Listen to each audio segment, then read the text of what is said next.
판결문을 통해 사건의 이면을 들여다보는 판결의 재구성. 오늘은 장애 비아냥 발언이 촉발한 살인 미수 얘기해 보겠습니다.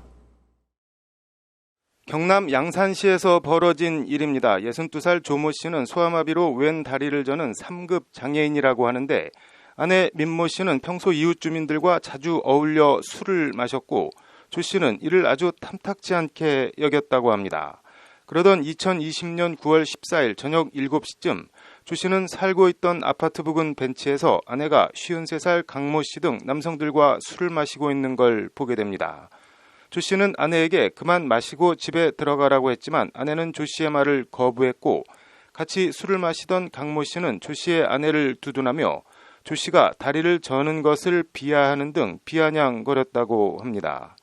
모욕감과 앙심을 품은 상태에서 일단 그 자리를 떠난 조 씨는 외출해서 술을 마시고 돌아왔는데 밤 10시가 넘은 시간에도 아내와 강 씨 등이 아파트 단지 내 공원으로 자리를 옮겨 술자리를 계속하고 있는 모습을 보자 속된 말로 꼭지가 돌아버렸습니다.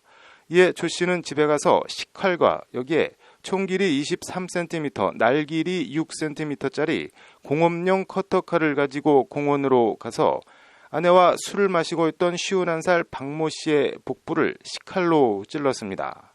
박 씨는 복부에 식칼이 꽂힌 채로 조 씨를 피해 도망을 갔고 조 씨는 이에 공업용 커터칼을 휘둘러 자신을 조롱했던 강 씨의 얼굴과 뒷목 등을 수차례 베었습니다. 이 과정에 격렬한 몸싸움이 벌어졌고 삽시간에 벌어진 아비 교환에 깜짝 놀란 아내가 뜯어 말리고 먼저 도망간 박 씨의 신고를 받고 출동한 경찰에 의해 더 큰 인명사고는 피할 수 있었습니다. 두 건의 살인미수 혐의로 재판에 넘겨진 조 씨는 형법상 경합범 가중 조항 적용을 받아 1심에서 징역 8년을 선고받았습니다. 형법 제37조 경합범 조항과 제38조 경합범과 처벌례, 제50조 형의 경중 조항 등에 규정된 경합범 가중은 처벌이 더 무거운 범죄에 다른 범죄의 형을 더해 가중하는 것을 말합니다.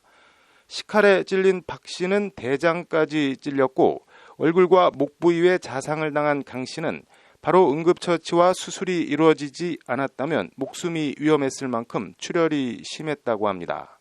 재판부는 이에 범행 도구, 공격 부위와 횟수, 방법, 결과 등에 비추어 그 위험성과 비난 가능성이 상당히 크다며 징역 8년을 선고했습니다.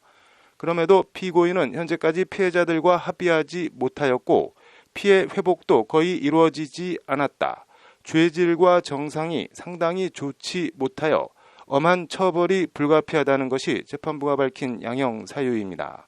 재판부는 다만 피고인이 자신의 잘못을 반성하는 점, 범행이 모두 미수에 그친 점, 장애에 대한 모욕감에 화가 난 나머지 술에 취한 상태에서 다소 우발적으로 범행한 것으로 보이는 점 등을 유리한 정상으로 참작했다고 덧붙였습니다.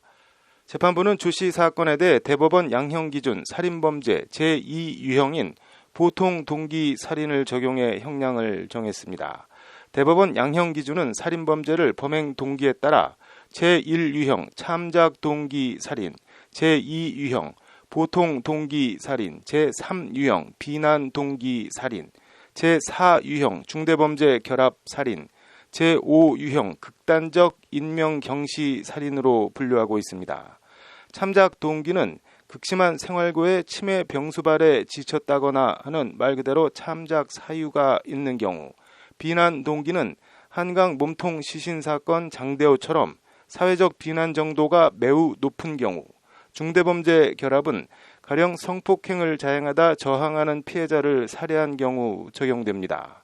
제5유형 극단적 인명 경시는 유영철 같은 연쇄 살인마에 해당하고 보통 욱하는 마음에 저지른 통상의 살인사건은 제2유형 보통 동기로 분류됩니다.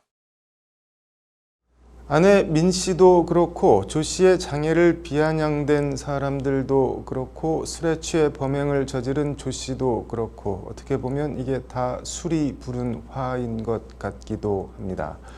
아무튼 참을린 자 셋이면 살인도 면한다고 하는데 사람 마음이 항상 교과서나 책에 쓰인 대로 되는 건 아니겠지만 그래서 더욱 그게 화든 뭐든 마음 다스림과 공부가 필요한 것 같습니다. 판결의 재구성이었습니다.